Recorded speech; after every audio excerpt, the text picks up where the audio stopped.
Ja, wir dürfen heute mit einer neuen Serie starten. Neue Menschen, du und ich. Ähm, Ich habe in der Vorbereitung, man fragt sich ja immer, was ist dran, welches Thema ist dran, was ist wichtig. Und es wurde mir aufs Herz gelegt, das Thema Beziehung, das Thema du und ich. Es passiert ja so viel, es sind zwischenmenschlichen Beziehungen. Und jedem von euch ist ja klar, zwischenmenschliche Beziehungen, das ist etwas sehr Wichtiges, sowohl für den Glauben als einfach allgemein fürs Leben. Jeder wünscht sich gute Beziehungen. Und gleichzeitig gibt es auch so viele Situationen, wo etwas nicht gut läuft, in allen möglichen Formen von Beziehungen, wo wir denken, oh meine Zeit, das hätte ich lieber anders gemacht oder besser gemacht. Und ich bin dann auf die Suche gegangen nach einem Bibeltext, der diese Beziehungen aufnimmt. Und Gott hat dann meine Aufmerksamkeit auf Kolosser 3 gelenkt. Da steht ganz Verschiedenes über Beziehungen drin. Kolosser 3. Und da wollen wir zusammen eintauchen. Und ehrlich gesagt, es ist mir ein bisschen speziell ergangen, weil ich hatte da so meine Themen im Kopf, wo ich gedacht habe, ja, zu Beziehungen, da muss man über das und über das und über dieses Thema reden. Und dann habe ich Kolosser 3 gelesen und habe gemerkt, da hat es auch ein paar Themen drin, die hätte ich jetzt nicht selber ausgewählt. Und das finde ich mega spannend am Wort Gottes, oder? Wir nehmen die Bibel, wir lesen, was da steht und sie beginnt zu uns zu reden. Da steht nicht immer genau das Thema, das ich jetzt für mich auswählen würde, sondern meistens steht dann das Thema da, das Gott für mich ausgewählt hat. Und so kommt es mir auch vor, heute es geht um neuer Mensch und Sex. Das Thema habe ich eigentlich nicht ausgelesen, sonst wurde mir dann vom Kolosser 3 zugetragen, weil da geht es um neue Menschen und Sex. Da redet die Bibel darüber. Und deshalb reden wir auch heute darüber. Und ich möchte dir auch eine Zusage mitgeben. Gott selber sagt, dass sein Wort nie leer zurückkehrt. Und wenn wir heute in diesen Text eintauchen, ich weiß nicht, was du denkst bei diesem Thema, aber ganz sicher hat Gott etwas für dich bereit. Keine Ahnung, was das ist, aber er hat etwas für dich bereit. Und deshalb will ich dich ermutigen, egal ob dich dieses Thema anspricht oder nicht, ob du schon ewig Christ bist oder eigentlich gar keine Ahnung hast vom Glauben, Gott möchte heute dir etwas mitgeben. Und deshalb will ich auch ein kurzes Gebet, dass wir kurz ins Gebet gehen und Gott sagen können, Herr, rede du zu uns, zu unseren Herzen. Danke Gott für diese Zusage, dass dein Wort nicht leer zurückkommt. Und manchmal lesen wir es uns gar nicht aus, aber wir haben dann etwas, was du uns mitgibst, ein Bibeltext, und es ist dein lebendiges Wort. Und ich will dir Danke sagen, dass du heute Morgen reden willst, zu jedem. Öffne unsere Ohren, öffne unsere Herzen, und zwar für das, was du bereit hast. Amen. Ja, ich bin gespannt auf diese Serie. Kolosser 3 ist super praktisch, ein super praktisches Kapitel. Und wir werden ganz vieles entdecken. Und ich freue mich auch Beziehungen, dass das Beziehungen stärken soll oder darf. Ich habe bewusst geschrieben, du und ich. Also ist nicht jetzt ein Eheseminar oder so, sondern jeder Mensch lebt Beziehungen. Und natürlich, diejenigen, die eine Familie, in einer Ehe sind, zuerst in der Ehe, das ist die wichtigste Beziehung dann auf Erde, oder? Aber es gibt in der Familie andere wichtige Beziehungen, zu Kindern, zu den Eltern, das hat jeder, also das weiß ich. Dann zur Arbeit, zu Freunden und so weiter, also zum Du und Ich. Und es startet hier im Kolosser 1, aber an einem ganz anderen Punkt, nämlich beim neuen Menschen. Und das finde ich super spannend. Lesen wir mal zusammen. Wenn ihr nun mit dem Christus auferweckt worden seid, so sucht, was droben ist, wo der Christus ist, sitzend zur Rechten Gottes. Es beginnt an einem Punkt, wo ihr denkt, okay, ist spannend. Wenn ihr mit Christus auferweckt worden seid, da sind wir zuerst gestorben. Irgendwie schon, oder? Also es ist Sterben, Auferstehen, es entsteht ein neuer Mensch. Das ist super, beginnt der Schreiber von dem Kolosserbrief hier, Paulus, Timotheus, die das geschrieben haben. sie gehen in diesem Moment auf etwas ein, was vorher schon im Kolosserbrief steht, wo sie 2 Kapitel darüber geschrieben haben. Und das noch eine kleine Ermutigung, bevor wir so richtig eintauchen. Lest doch in den nächsten Tagen oder Wochen diesen kurzen Kolosserbrief einmal ganz durch, von vorne bis hinten. Weil es ist so gut, wie das aufgebaut wird und wieder beschrieben wird, was das alles bedeutet. Der Glaube, ein neuer Mensch zu sein, was Gott da alles macht. Das in 2 Kapitel super konzentriert. Also da kann man, ich habe das in 10 Minuten schnell durchgelesen, aber man kann da auch jeden Tag ein Abschnittchen lesen und das vertiefen. Ich habe ja auch im Handout, das liegt hinten auf oder das hat einen QR-Code oder ist im YouTube im Kommentar unten auch verlinkt. Also kann man schnell das auch herunterladen. Da gibt es auf der zweiten Seite auch ein paar Tools, wie man den Kolosserbrief selber lesen kann. In 21 Tagen, jeden Tag ein paar Verse und das dann vertiefen, so richtig durchkauen. Oder vielleicht seid ihr auch der Typ wie ich, dann Jack, fängt ihr an und nach 10 Minuten, das ist so spannend, schon alles durchgelesen. Aber macht das doch mal, schaut mal diesen ganzen Brief an, um so diesen Kontext zu haben. Und dann wird hier geschrieben an diese Leute in Kolosser, so wie eine kurze Zusammenfassung, wenn ihr nun mit Christus auferweckt seid. Und dieses Wenn finde ich ganz spannend. Also für den Schreiber ist absolut klar, es gibt Leute, die sind mit Christus auferweckt und es gibt andere Leute, die sind es nicht. Also wenn ihr jetzt seid. Und das ist ganz wichtig zu wissen. Also Paulus spricht hier Menschen an, die mit Jesus Christus auferweckt worden sind. Also mit anderen Worten Leute, die Christen sind, die sich zu Jesus bekehrt haben, die ihr Leben Jesus gegeben haben. Kurz gesagt, die zu Jesus gekommen sind und gesagt haben, Jesus, ich bringe dir meine Schuld, meine Sünde, bitte vergib mir. Die diese Vergebung empfangen in Gnade und in diesem Moment passiert etwas Gewaltiges. Es passiert, dass man von einem Moment auf den anderen ein neuer Mensch wird. In Johannes 3 wird das beschrieben wie eine Neugeburt.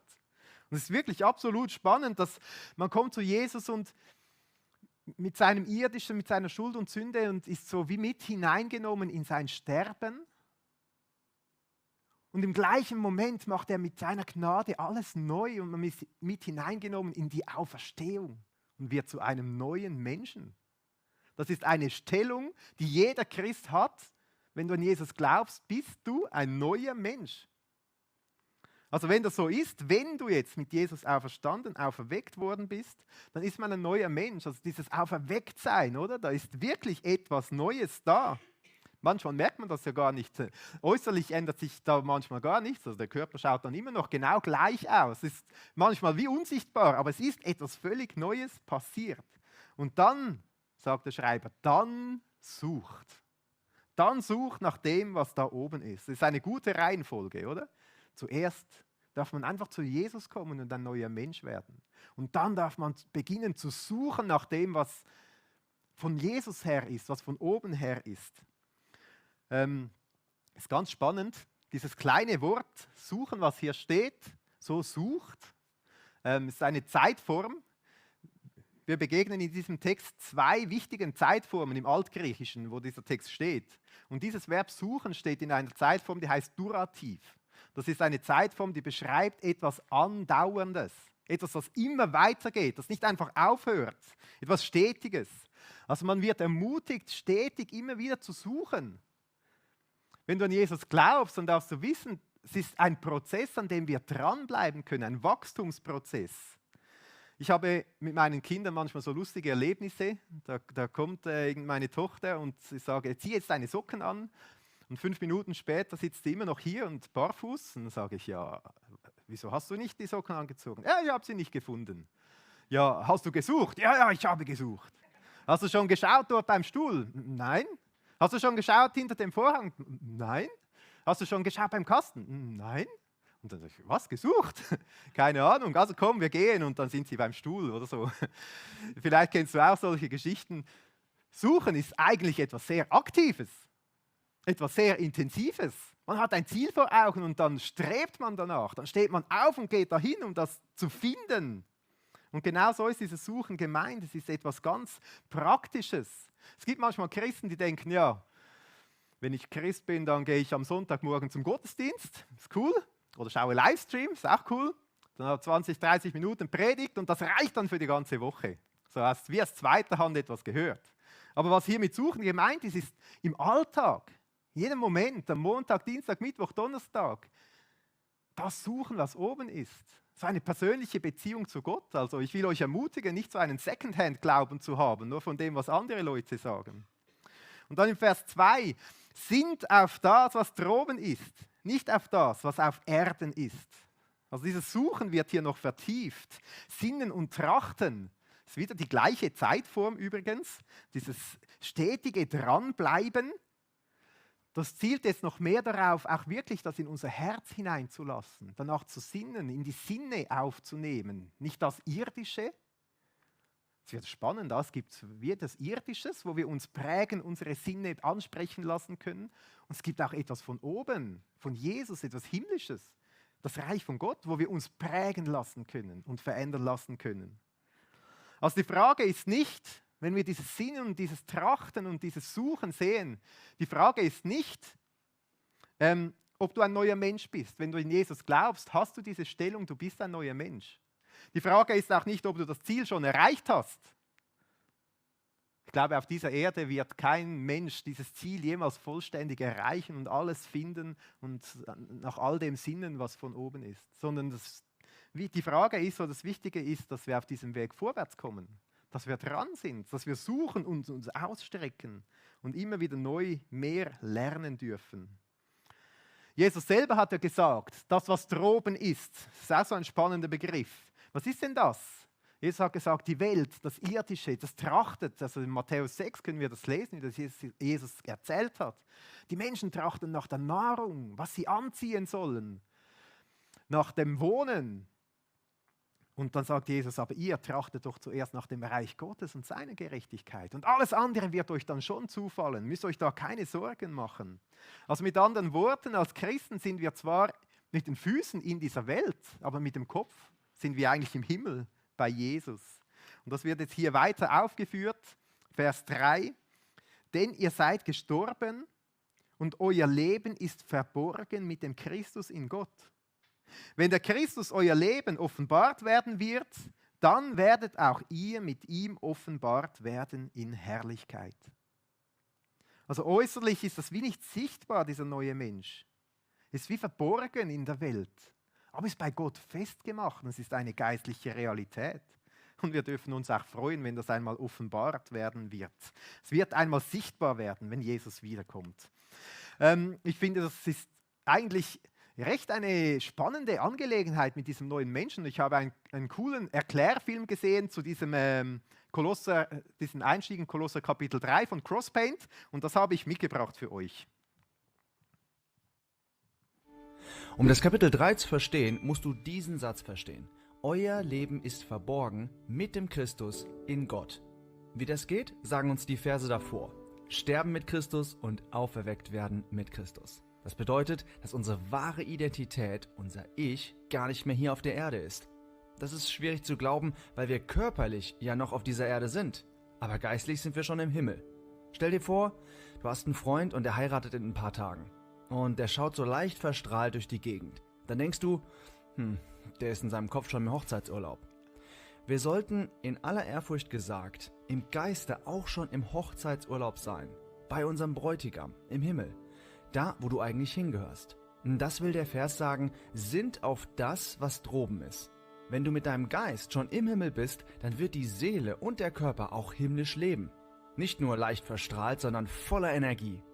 Weil unsere Gedankenwelt unsere Taten beeinflussen. Die Himmel regieren die Erde.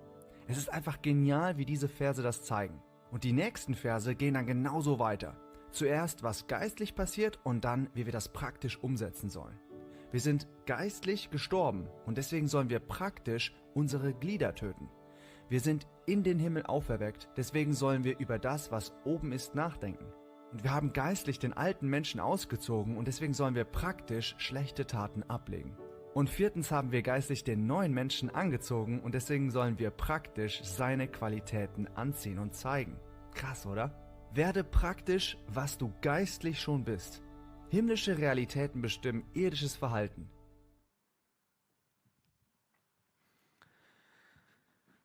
Vielleicht ist das dein Punkt heute Morgen. Du glaubst an Jesus und es soll einfach eine Ermutigung sein für dich. Du bist ein neuer Mensch. Dazu hat Jesus dich gemacht, diese Stellung gibt es. Du bist verborgen oder sogar geborgen in Gott. Das ist ein Halt, wo du fest bist. Und du hast diesen neuen Menschen bekommen, auch wenn er äußerlich noch nicht sichtbar ist, aber es wird sich einmal offenbaren. Was für eine wunderbare Zusage. Und dann wird der Schreiber ganz plötzlich auf einmal im Vers 5 absolut praktisch. Wollen wir natürlich gleich weiterlesen, wie das da weitergeht. Das schreibt er: Tötet nun eure Glieder, die auf der Erde sind. Unzucht, Unreinheit, Leidenschaft, böse Begierde und Habsucht, die Götzendienst ist. Um dieser Dinge willen kommt der Zorn Gottes über die Söhne des Ungehorsams. Unter denen seid auch ihr einst gewandelt, als ihr in diesen Dingen lebtet. Also ich finde das manchmal schon ganz erstaunlich. Ich habe so da diese Gemeinde in Kolossä vor Augen, vor 2000 Jahren, wie die da gelebt haben und so. Ich habe hier unser Embracher Tal, unsere Region, unsere Gesellschaft vor Augen. Manchmal denke ich, wenn was so Unmoral betrifft oder sexuelle Vorstellungen, dass wir heute schon in einer ganz speziellen Zeit leben, die sehr weit weg ist von den biblischen Vorstellungen von sexueller Moral. Und wenn ich das lese, sage ich, ja, bei den Kolossern war das vielleicht sogar noch extremer. Und was man weiß aus dieser Zeit, das war eine ganz wilde Zeit. Aber es ist spannend, wie beschrieben wird, unter denen seid auch ihr einst gewandelt, als ihr in diesen Dingen lebtet.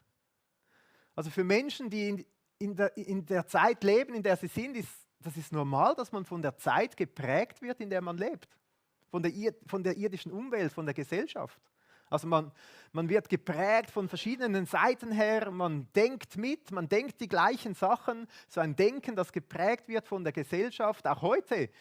Ich weiß nicht, was ihr alles macht in eurer Zeit, in eurer Freizeit, von was für gesellschaftlichen Einflüssen ihr euch alles prägen lässt. Da hört man all diese gesellschaftlichen Gedanken. Also es wird hier so beschrieben, das ist eigentlich normal. Logisch wird man vom Umfeld geprägt, in dem man ist.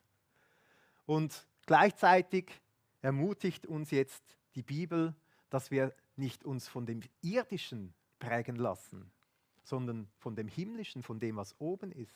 Also es gibt auch etwas genau anderes, wie genau das Gegenteil. Und diese Wörter, die hier stehen, steht hier Unzucht, Unreinheit, Leidenschaft, böse Begierde, Habsucht. Das könnte man jetzt versuchen, einzeln aufzugliedern. Aber ich will mal von einer anderen Seite dran herangehen. Und zwar einfach zu schauen, was sind denn diese irdischen so Gedanken, die heute hier bei uns in unserer Gesellschaft existieren, die ganz viel mit diesen Worten auch zu tun haben. Und was wären dann entsprechend Gedanken von oben her? Was wären so göttliche Gedanken, die ergeben müssen, wenn wir genau suchen und danach trachten und streben, was von oben ist? Und das finde ich mega spannend. Hier ist es vor allem das Negative eigentlich beschrieben, aber die Bibel beschreibt auch mega viel so Positives, gerade über Geschlechtlichkeit und Sexualität. Und ich finde auch mega gut, das ist ein Thema, das wird in der Bibel immer so aufgegriffen, das betrifft uns alle Menschen. Also nicht einfach ein Ehethema, sondern jeder Mensch ist als ein geschlechtliches Wesen geschaffen. Das liest man schon ganz am Anfang in der Bibel. Und Gott sagt dazu, das ist sehr gut. Das ist sehr gut. Das ist so der Ausgangspunkt, von wo aus wir da hineingehen. Und dann leben wir auf dieser Welt und ja, lernen Dinge über Sexualität, haben so Vorstellungen und so. Und ich habe mal versucht, ein bisschen auf den Punkt zu bringen, was denn so weltliche Vorstellungen sind. Ich habe einen Artikel gefunden in einer Zeitschrift, die geforscht hat, was die Jugend über Sex denkt. Und Richard zum Beispiel wird dann zitiert: Warum kann ich nicht herumschlafen, solange ich gesund bleibe und keinen verletze? Oder Francisco ein Beispiel. Er hat dann, also über ihn steht: Der Surfer arbeitet in einer Bar, schleppt gerne Mädchen ab, seine Wohnung trägt unter Freunden den Spitznamen House of Sex braucht man regelmäßig, wird er dann zitiert. Aus einer anderen Zeitschrift aus der Schweiz, da hat es einen Sexberater, der Dr. Sex, der schreibt als Ratschlag für eine Person, die eine Frage hatte: Was auch immer du tun wirst, lass dich nicht aus moralischen Gründen davon abhalten, deine körperlichen Bedürfnisse zu befriedigen. Das sind so 3 Sätze, die ich gefunden habe. Ich denke, die fassen recht gut zusammen, was so unsere irdische Vorstellungen in dieser Gesellschaft ist über das Thema Sexualität. Also da kommen mir so Punkte in den Sinn, wie um glücklich zu sein, braucht jeder Mensch Sex. So, das hört man. Oder wenn man, wenn man von jemandem hört, der keinen Sex hat, denkt man, du kannst überhaupt glücklich sein. So. Das ist so eine Vorstellung, so eine irdische, oder? Eine andere irdische Vorstellung, Sex muss verfügbar sein. Also lass dich nicht aufhalten, oder? Deine körperlichen Bedürfnisse zu befriedigen. Muss verfügbar sein. Das ist so eine irdische Vorstellung, die man findet. Ihr kennt vielleicht noch ganz andere so Sätze, die wie logisch sind, dass man so denkt in unserer Gesellschaft. Jeder braucht Sex, ist ja absolut klar. Sonst geht es gar nicht. Also in den Filmen, die man schaut und so weiter, das kommt überall vor. Ist kein Thema. Oder auch sexuelle Lüste oder eben Bedürfnisse, die müssen befriedigt werden. Egal, was für moralische Vorstellungen es vielleicht noch geben könnte oder so. Also es muss befriedigt werden. Oder ein Satz, den ich auch so prägend finde für unsere heutige Zeit: Freiheit, alles muss möglich sein. Sind so Dinge, ja, vielleicht habt ihr noch ganz andere Vorstellungen. Ein Freund von mir hat einmal gesagt, wenn er eine neue Beziehung startet, dann muss es möglichst schnell Sex geben, weil sonst weiß er nicht, ob die Partnerin gut ist. Das sind so Vorstellungen, die heute, also ihr habt vielleicht noch ganz andere so Sprüche, so denkt man heute. Das ist das heutige Denken, das irdische Denken. Und ich habe mich dann gefragt, ja, was ist dann, wenn wir jetzt nach oben streben, wenn wir eben nicht nach dem irdischen streben, sondern nach dem von Gott her, wenn wir das suchen, was ist denn jetzt dort? Was ist dort alles drin? Und ich habe gemerkt, es ist einfach ganz anders. Es ist etwas ganz anderes, absolut interessant. Und zwar etwas, was ich gefunden habe, also man kann das gar nicht vergleichen eigentlich. Es ist nicht 1:1 wie das Gegenteil oder so, es ist einfach völlig anders. Geschlechtlichkeit ist ein wunderbares Geschenk von Gott. Das mega Cooles, das er geschenkt hat. Nicht etwas, das man für sich verfügbar machen muss oder so. 1. Mose 1,27. Oder wenn ich dann all diese Bibelstellen über Sexualität lese, dann kommen mir so Wörter in den Sinn wie, es geht bei der ausgelebten Sexualität in einem guten Rahmen von der Ehe, geht es um eine Einheit, die viel größer ist von Körper, Seele und Geist, um Verantwortung übernehmen, um Beherrschung, um Würde. Also es geht nicht darum, einfach seine eigenen Lüste zu befriedigen, sondern es geht um Würde des Menschen. Um Empathie, Einfühlungsvermögen, nicht an sich selber denken. Deshalb auch, dass die Bibel oder dass Gott von Anfang an gesagt hat, hey, Sexualität, das ist etwas Wunderbares, wenn es in der Ehe so richtig aufblühen kann. Das ist ein super Rahmen, wo diese Einheit von Körper, Seele und Geist auch verwirklicht werden kann. Und das ist dann auch spannend, wie zum Beispiel im 1. Korinther 7 steht, da soll ruhig auch die Post abgehen. Da soll man sich einander schenken. Es ist ein sich gegenseitiges Verschenken soll da sein. Und gleichzeitig redet die Bibel auch darüber, was ist denn mit all den Leuten, die in keiner Ehe leben, die Sexualität nicht ausleben, die enthaltsam leben möchten. Also heute wird man in unserer Gesellschaft schief angeschaut, wenn man das sagt. Aber wenn man die Bibel liest, dann ist es genau das Gegenteil. Da wird es sehr würdevoll behandelt, sogar sehr wertvoll. Es wird gesagt, es ist eine Stärke, wenn man auch alleine durchs Leben gehen kann, wenn man seine Leidenschaften und Begierden, sage ich mal, bei Gott Antworten darauf sucht und findet. Das kann extrem wertvoll sein, wenn man diszipliniert ist, wenn man enthaltsam sein kann. Das ist etwas sehr Würdevolles. Paulus sagt sogar, das ist noch besser als zu heiraten. Aber heiraten sei auch gut. Könnt ihr lesen, 1. Korinther 7. Also eine ganz andere Werthaltung, oder? Von oben her. Von oben her. Und jetzt werden wir ermutigt, nicht nach dem Irdischen zu trachten, sondern nach dem zu trachten, was von oben her kommt. Wenn ich das auch anschaue, so quasi das Untere und das Obere, dann sehe ich, das sind zwei ganz unterschiedliche Welten, Wertvorstellungen, Prägungen. Und jetzt habe ich auch den Eindruck, dass wenn ich mich nach dem ausstrecke, was irdisch ist, dass das so viel Potenzial bietet, um Beziehungen aller Art kaputt zu machen. Und wenn ich mir das Obere vorstelle, dann merke ich, dass das so viel Potenzial hat für gute Beziehungen, für Stärkung für Beziehungen. Und ich muss schon sagen, ich bin ein bisschen erstaunt. Ich habe in dieser Woche einen Artikel entdeckt in einer liberalen Zeitung dieses Thema aufgenommen hat. Ich möchte da ein paar Dinge vorlesen daraus, aus dieser Zeitung, am 12.10. mit der Überschrift, wieso Sex ohne Liebe so viele unglücklich macht. Ich bin ein bisschen erstaunt, weil hier in diesem Abschnitt werden dann, ja, ihr seht es gleich, da steht so über unsere Zeit, die sexuelle Befreiung hat uns neue Zwänge auferlegt. Hä? Nur wer jegliche Form von Sexualität bejaht, gilt als cool und aufgeklärt. Ja, so höre ich das auch immer wieder.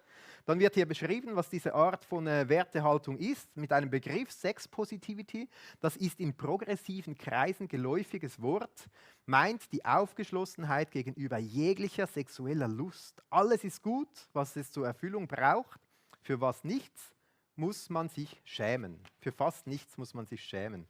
Zu einer positiven, ich überspringe natürlich ein paar Dinge, zu einer positiven, das heißt aufgeklärten und angeblich gleichberechtigten Einstellungen gegenüber Sex gehört ein Ja zu Pornos und zu BDSM-Praktiken und, so wie ich denke, zu allen möglichen anderen Praktiken, die es gibt.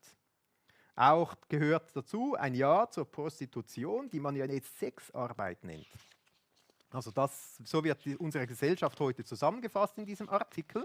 Und jetzt kommen dann zwei Feministinnen zu Wort, die das ausführlich gelebt haben, anscheinend. Zuerst nämlich Nona Willis-Aronowitz, die wird hier zitiert. Es wird hier beschrieben über ihr Leben, dass sie auf eine sexuelle Selbstbefriedigungssuche gegangen sei. Sie sucht enthemmten Sex, dann weiter unten steht, probiert sie querbeet Gender- und Beziehungsformen.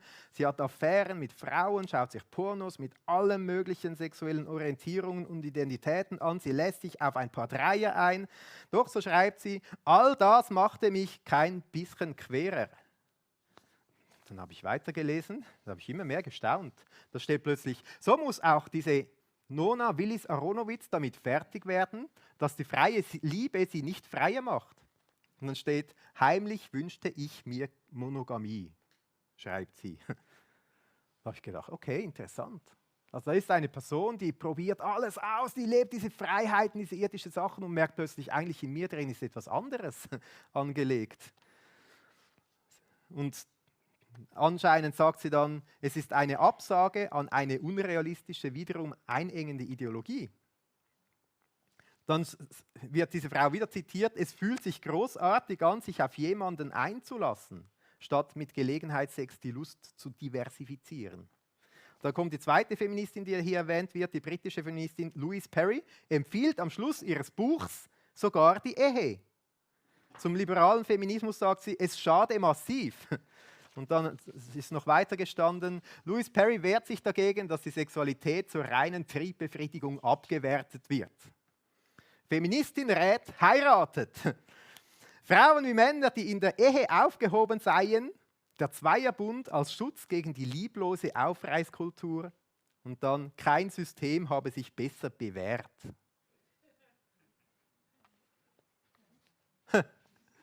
Das staunt man, oder? Du kannst alles ausprobieren.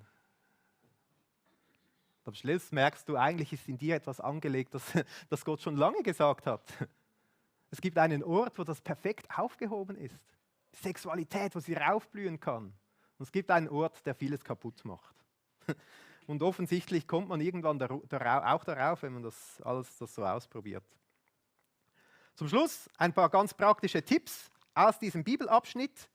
Was bedeutet das jetzt für uns? Es heißt in Vers 5, tötet nun eure Glieder, die auf der Erde sind. Unzucht, Unreinheit, Leidenschaft, böse Begierden und Habsucht. Spannend, dass hier noch Habsucht erwähnt wird. Ich habe so das Gefühl, bei Sexualität im unteren Bereich geht es um diese Habsucht. Oder? Ich will haben, ich will Befriedigung haben, ich will meine Wünsche erfüllt haben.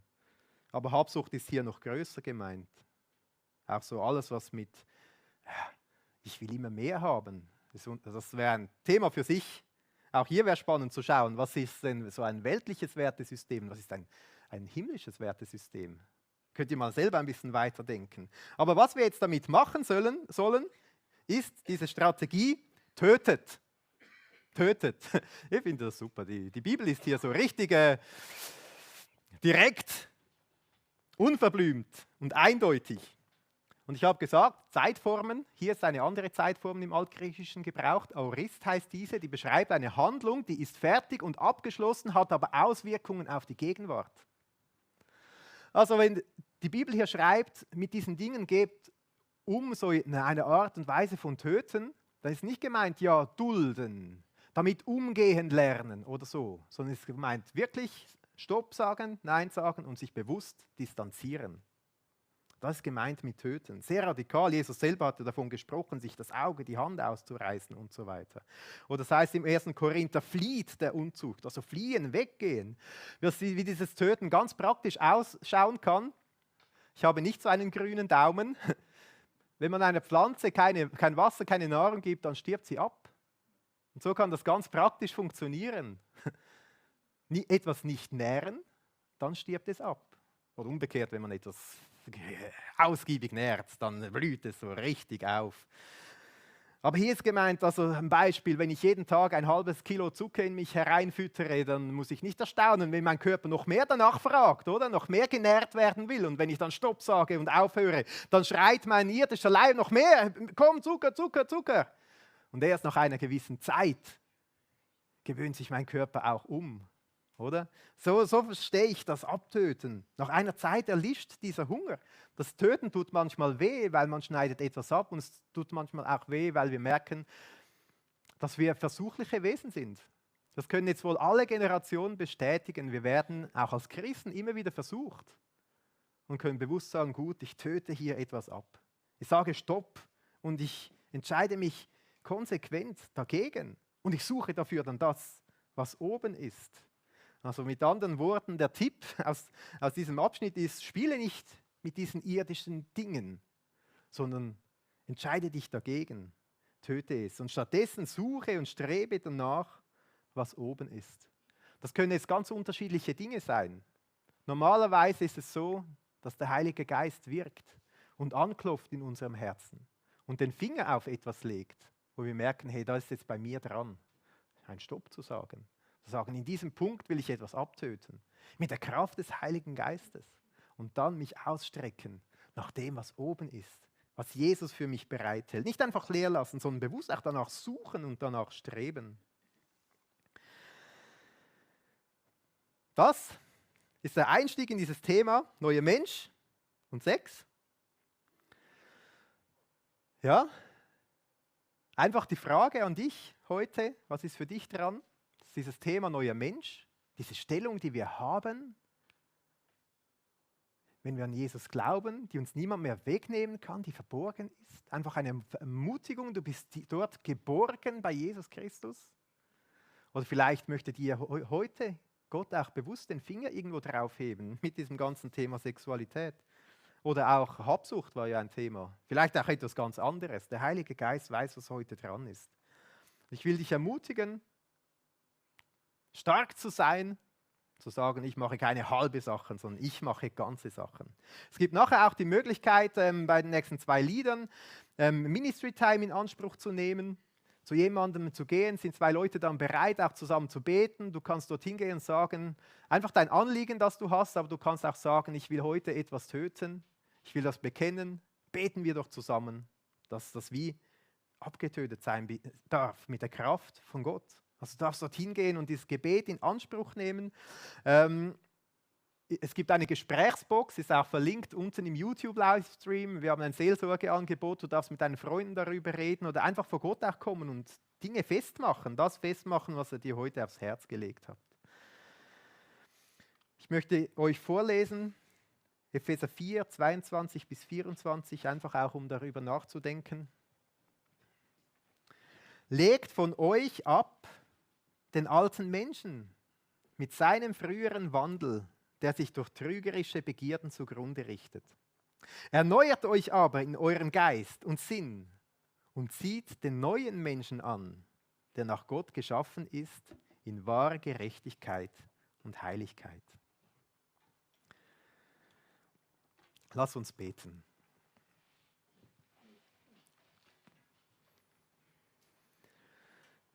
Danke, Jesus, dass wir jederzeit zu dir kommen dürfen. Danke, dass du uns so unendlich liebst, dass du für uns gestorben bist. Wir dürfen mit unserer Schuld, wir dürfen mit unserer Sünde, mit dem, was wir schlecht machen, zu dir kommen und du vergibst so gerne. Danke, dass es aber nicht dabei bleibt, sondern dass wir als Christen auch hineingenommen sind in deine Auferstehung. Dass du uns zu neuen Menschen machst und wir sind deine Kinder. Das kann uns niemand mehr nehmen. Egal wie wir leben, egal was wir machen, wir dürfen deine Kinder sein. Heute und in alle Ewigkeit. Das ist die Stellung, die wir haben. Danke, guter Vater, dass du das schenkst. Und auch wenn es heute oft nicht sichtbar ist am äußerlichen Mensch, wir sind verborgen und geborgen in dir, Gott. Durch Jesus Christus. So etwas Wunderbares. Und danke auch für diese Ermutigung, dass wenn wir neue Menschen sind, dass wir doch auch als neue Menschen leben dürfen. Dass wir immer mehr danach streben und suchen dürfen und lernen dürfen, diesem Ziel immer näher kommen dürfen, in deiner Kraft. Danke auch, dass du so gute Ideen hast fürs Leben. Ja, man kann auf verschiedenen Wegen merken, wie gut das ist, aber du hast es uns von Anfang an gesagt. Danke, dass du Leben schaffen, dass du Beziehungen fördern willst, stärken willst. Und ja, dass wenn wir uns nach dir ausstrecken, dass wir dann so eine gute Grundlage haben. Ja, und Jesus, es kann sein, dass du uns heute etwas aufs Herz gelegt hast und irgendwo den Finger drauf hältst, wo wir merken, das ist nicht gut. Das ist vom Irdischen geprägt, aber nicht von dir.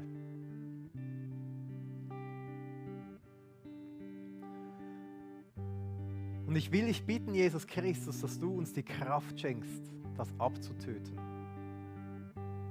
Nein zu sagen. Mit deiner Kraft, das neue Menschen vorwärts zu gehen. Ich will dich um Kraft bitten, wenn es dran ist, mit jemandem zu beten, das in Anspruch zu nehmen. Und ich will dich bitten, dass du uns durch deinen Geist immer mehr verwandelst in diese neuen Menschen, die du in uns gemacht hast. Amen.